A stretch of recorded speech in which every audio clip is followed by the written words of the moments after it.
Kalau kita bawa kendaraan dari Pekanbaru, Riau, mau pergi ke Sumatera Selatan, Palembang, mesti melihat petunjuk jalan yang sudah dibuat oleh Bapak Polisi. Belok kiri ke Medan, Sumatera Utara, belok ke kanan, Palembang, Sumatera Selatan. Siapa yang ikut petunjuk yang dibuat kepolisian itu, orang itu disebut mendapat hidayah. Artinya ikut saja, insya Allah sampai ke tujuan. Makanya selalu kita diajak oleh para ulama kita, semoga mendapatkan taufik dan hidayah. Taufik menyatu antara keinginan kita dengan keinginan Allah. Inginnya tidur, pagi inginnya tidur, tapi Allah mengatakan bangun. As-salatu khairum minan naum. Kita lawan hawa nafsu kita ikut kehendak Allah. Maka di situ kita disebut mendapatkan taufik, karena menyatukan keinginan kita dengan keinginan Allah.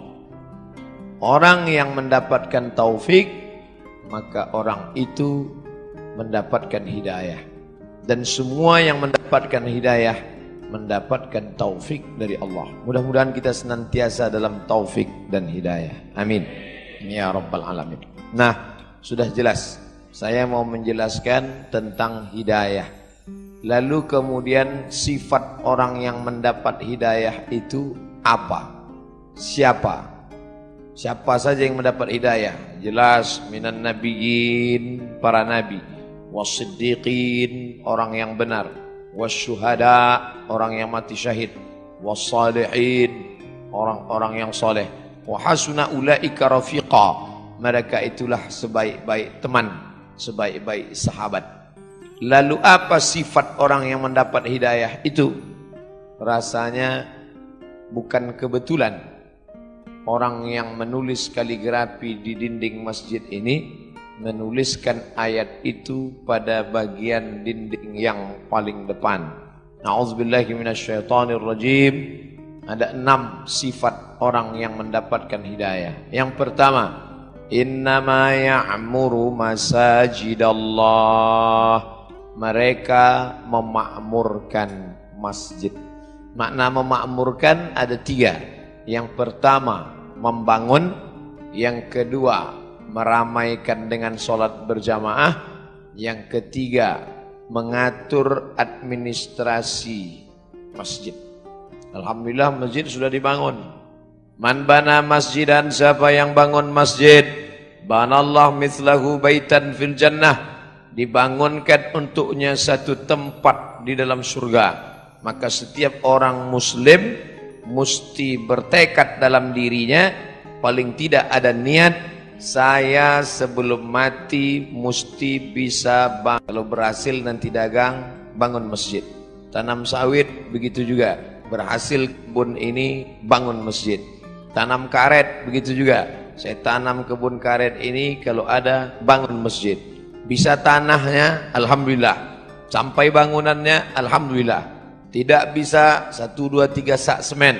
Tidak juga bisa 1, 2 kotak keramik. Tidak juga bisa 1 truk pasir, batu bata, kerikil, AC, kipas angin. Paling tidak pernah berkontribusi.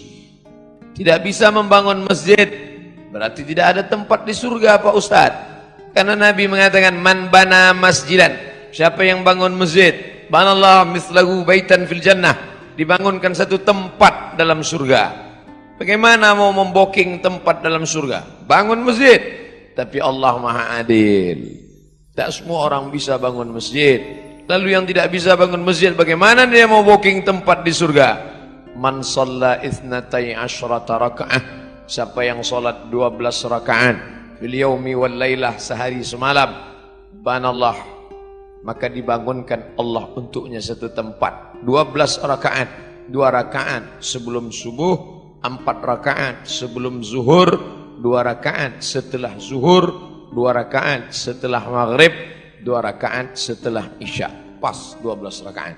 2 rakaat sebelum subuh, 4 rakaat sebelum zuhur, 2 rakaat setelah zuhur, 2 rakaat setelah maghrib, 2 rakaat setelah isya. Ada orang Islam kaya, bangun masjid, satu tempat dalam surga, rajin salat sunat qabliyah ba'diyah. Ini orang beruntung 2 kali. Yang lebih parah, sudahlah tak bisa bangun masjid, salat qabliyah ba'diyah pun tidak. Na'udzubillah. Oleh sebab itu maka Allah berikan kesempatan, Allah Maha Adil. Tadi saya janji menurut ayat ini ada 6 sifat orang yang dapat hidayah. Pertama, memakmurkan masjid dengan pengertian 3. Bangun, ramaikan, atur administrasinya, tertib administrasi. 2. Man amana billah, akidahnya benar, la ilaha illallah.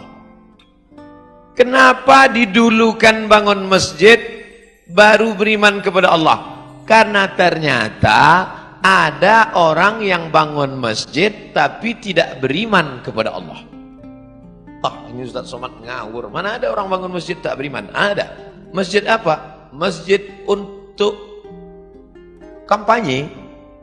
Kata pepatah Melayu, kalau tak ada berada, takkan tempua bersarang rendah. Burung tempua sarangnya di atas pokok kelapa. Tapi kalau sudah padi menguning, dia akan turun ke bawah. Dan itu terjadi di zaman sekarang. Padi menguning itu berapa lama? 5 tahun sekali. Musim-musim kampanye. Orang mulai nyumbang untuk masjid, masuk ke masjid, pakai sorban, pakai peci, pakai koko, pakai sarung, tapi tak sunat. Dan banyak orang terkecoh, disangka ustadz, rupanya KW. Masjid dibangunnya. Ustadz tahu dari mana? Masuk SMA, SMS, WhatsApp, datang nanya, Ustadz, apa hukumnya si fulan bangun masjid, nyumbang untuk masjid?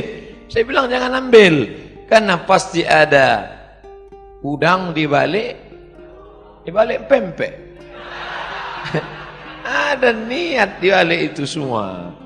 Ada tujuan terselubung, ada kepentingan. Maka jangan. Makanya prinsip dalam Islam, man amana billah, la ilaha illallah.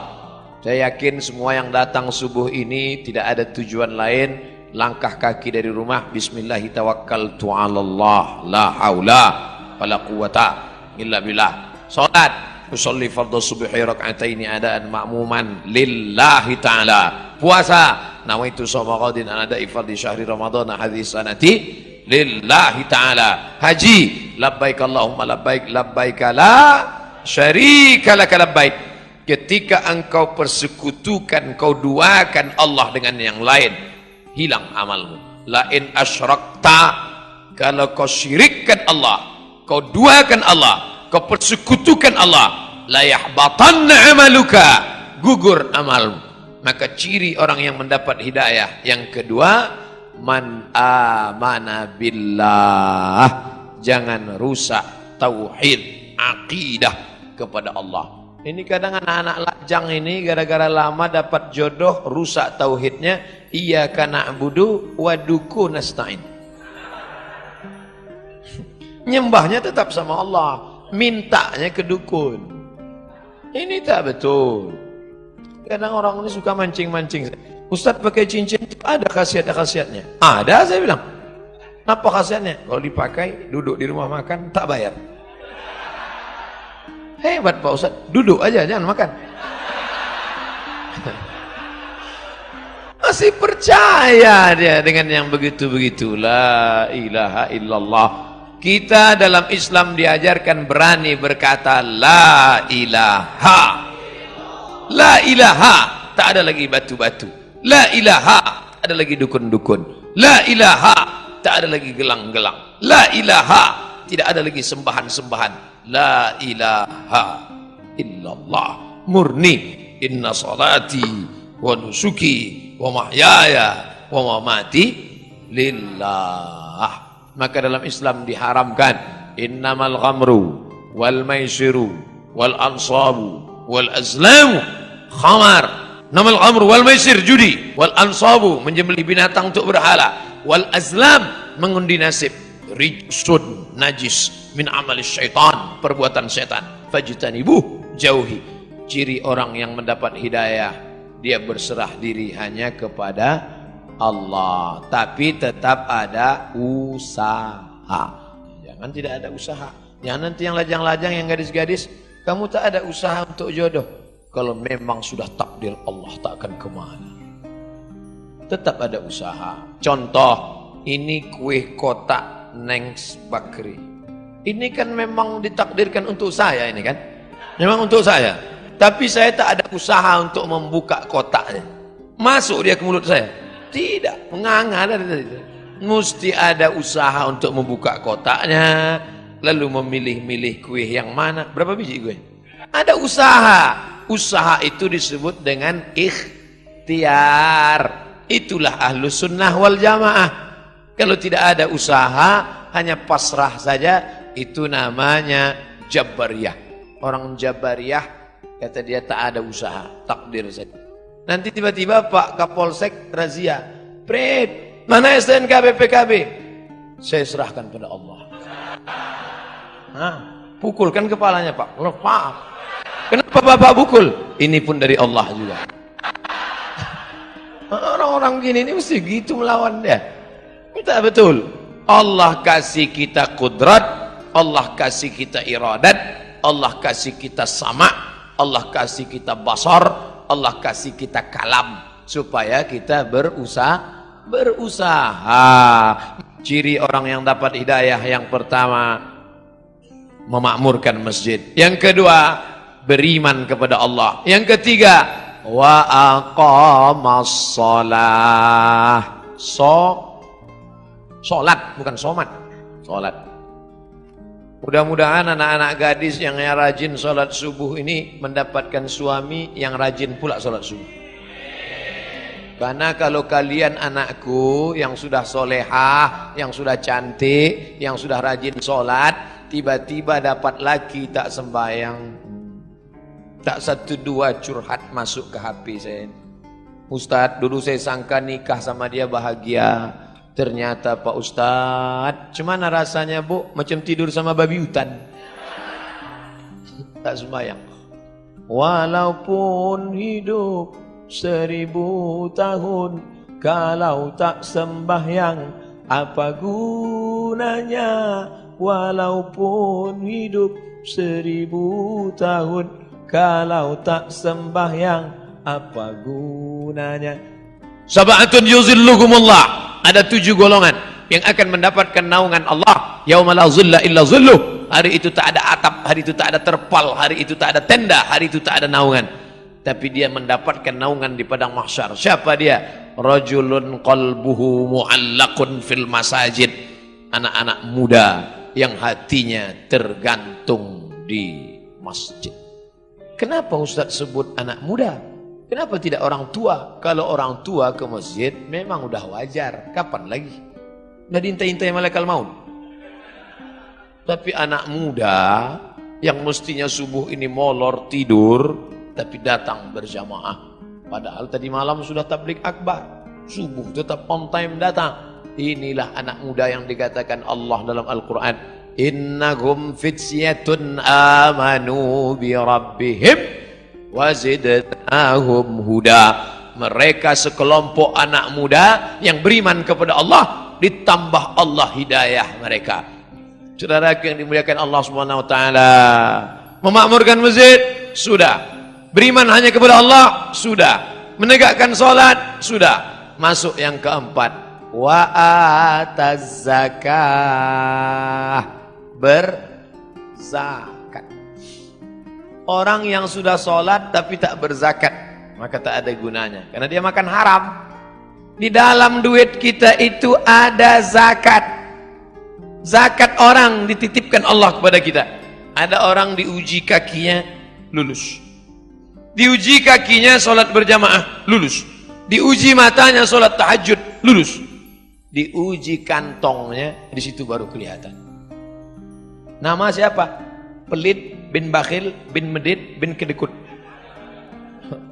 Ini orang na'udzubillah Oleh sebab itu maka keluarkanlah zakat. Bapak sudah bayar zakat? Tiap tahun saya bayar zakat Pak Ustaz. Berapa? 2,5 kilo. Itu zakat fitrah. Zakat pendapatan 2,5%. 85 gram emas murni. Berapa itu sekarang Pak Ustadz? 85 gram kali 500.000 1 gram, 42.500.000. Siapa yang mempunyai pendapatan 42.500.000 sudah kena zakat 2,5%. Kalau profesi kami sebagai pegawai Pertamina ini gimana Pak Ustadz? 42.500.000 setahun, bagilah 12 bulan. 12 bulannya berapa itu? 42.500.000 bagi 12, 3,6. Jadi yang berpendapatan 3,6 juta, 3.600.000 itu udah kena menurut Basnas, amil zakat nasional yang sudah disepakati ijma' antara ulama-ulama Basnas se-Indonesia 3,6. Ustadz, bagusnya saya bayar, saya dapat sebulan 4 juta Pak Ustadz. 25.000, 25.000, 25.000, 25.000 berarti 100. Apakah bagus saya bayar tiap bulan 100 atau saya tunggu setahun 1.200.000 tiap bulan? Tiap bulan silakan. Ah, kan sama aja. Sebulan 100, setahun 1.200.000 kan sama. Duitnya sama, setannya tak sama. Kalau 100.000 ringan. Kalau sudah terkumpul 1.200.000, allazi waswisu fi sudurin nas, yang berbisik itu siapa? Minal jin. Nah, kalau jin yang berbisik, senang, kita baca ayat kursi selesai. Ini yang berbisik ini nas, sekantor sama kita, sama-sama orang Pertamina juga. Mau kemana bro? Mau bayar zakat ke Basma. Berapa? 1.200.000. HP baru 1.100.000. Yang kalian sedekahkan, itulah yang akan mengalir menjadi amal jariyah. Saudaraku yang dimuliakan Allah Subhanahu wa taala, siapa itu orang yang dapat hidayah? Innama ya'muru masajidallah, memakmurkan masjid. Man amana billah, la ilaha illallah, tauhidnya bagus.